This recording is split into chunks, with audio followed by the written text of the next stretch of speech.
In this video, I will introduce alternating series tests. So alternating series will be a series that alternates in sign. So for this example, I made right here, it goes positive, negative, positive, negative, positive, negative. So every term needs to flip sign. It could start at negative to positive. That doesn't matter. Every alternating series will have -1 raised to some power here, and then we'll have our a sub n component to it. So there's two parts to it.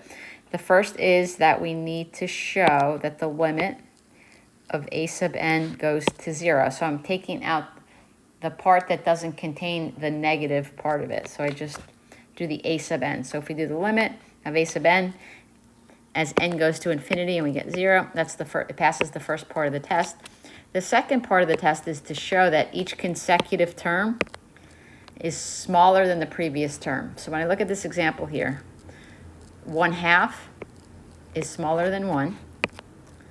1/4 is smaller than 1/2, 1/8 is smaller, and so forth and so on. So the next term, so we do that by just stating that a sub n plus 1 is less than or equal to a sub n for all n.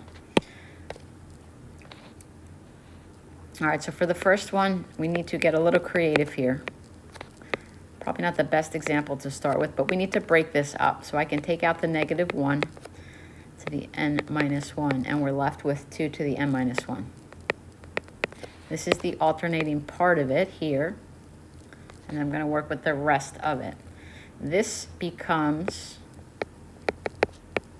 so we have n, we have the -1 part of it. This is 2 to the nth times 2 to the minus 1. I'm going to bring that up as a 2. So now we could do the limit. As n goes to infinity, 2n over 2 to the nth power. That's going to equal 0.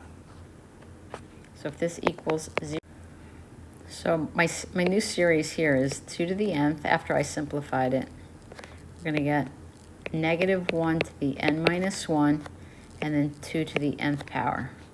So what I need to do is show that the next term, so to get the next term, you're plugging in n plus 1. So we're going to plug in n plus 1 for n. So when we do that, we get 2n plus 1 over 2 to the n plus 1. I need to show that that is less than or equal to a sub n. So if I do 2n over 2 to the n. Again, this is probably not the best example to start with. It will be pretty obvious that you can compare the two fractions. We could disregard this, the 2 on both sides. I would say the top is insignificant. The bottom becomes more significant because it's exponential. So if I had 1 over 2 to the n plus 1 less than or equal to 1 over 2 to the nth power, we know that on the left-hand side that this one, the bottom is becoming bigger much faster, which makes this whole thing smaller than this one. Okay, for number 2, again, these are tough questions to start with. Sometimes an alternating series is embedded in a trig function. So you really need to look for that, because other than that, I wouldn't know how to do this. So I'm hoping that we can get rid of the cosine of pi over x. And it should be cosine of pi n. So all I'm going to do, now I know it's going to be alternating, but just to confirm that, I'm going to plug in a couple of values and see what is this doing to my series. So we've got the cosine of 1 pi, cosine of 2 pi, cosine of 3 pi, and then cosine of 4 pi, and that's sufficient. So we know that the cosine of pi is -1, and I know the cosine of 2 pi is 1. Then I know the cosine of 3 pi is -1, and cosine of 4 pi is 1. So what this does, this is taking care of the -1 to the. So we can take this out. That's the alternating part of it. You could even rewrite this as n equals 1 to infinity. We could do -1 to the nth power, and then times 1 over n squared. So the first part of our test is to the limit as n goes to infinity of 1 over n squared. This is just a divergence test, so you would do this anyways. Okay, so that's the first part of the alternating series test. It passes. I need to show that the next term, so 1 over n plus 1 squared, is less than or equal to 1 over n squared. And again, this is bigger than this. So this bottom is larger, which makes the whole thing smaller. So it passes that test as well. So this converges by AST.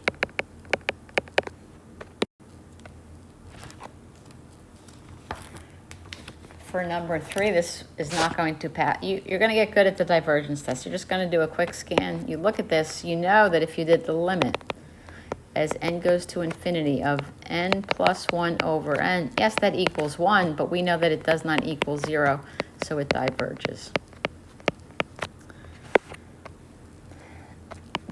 This one's important. This shows up a lot in the Calc 2 class for the AP exam. So when we did the harmonic series, this was harmonic. So harmonic. P equals 1, so this diverges.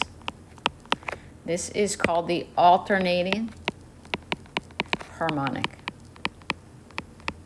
And this converges. So let's do it.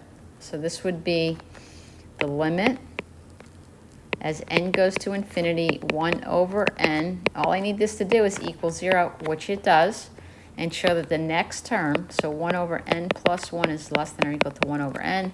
This is bigger than this, so this is in fact smaller than that. For number 5, again, divergence test. We're going to do the limit as n goes to infinity, 2n over 4n minus 1, which is 2/4, which is 1/2, but again, it doesn't equal 0, so this one diverges.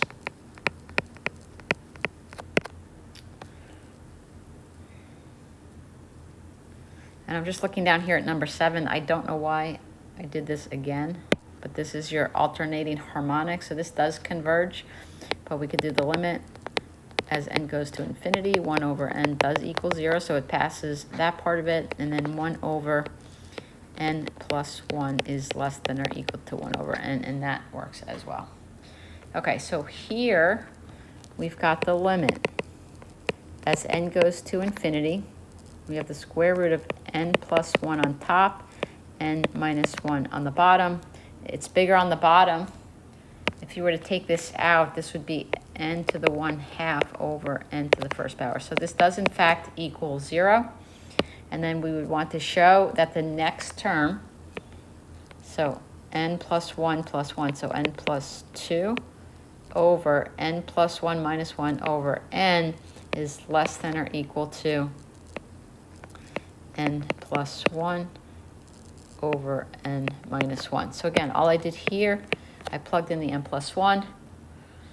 So now, for this, I would say you could probably just compare the bottoms, because the top is insignificant because they're both under the root. The bottom, we have 1 over n, and then 1 over n minus 1. This will be bigger, so that makes this smaller, so it passes that aspect of the test.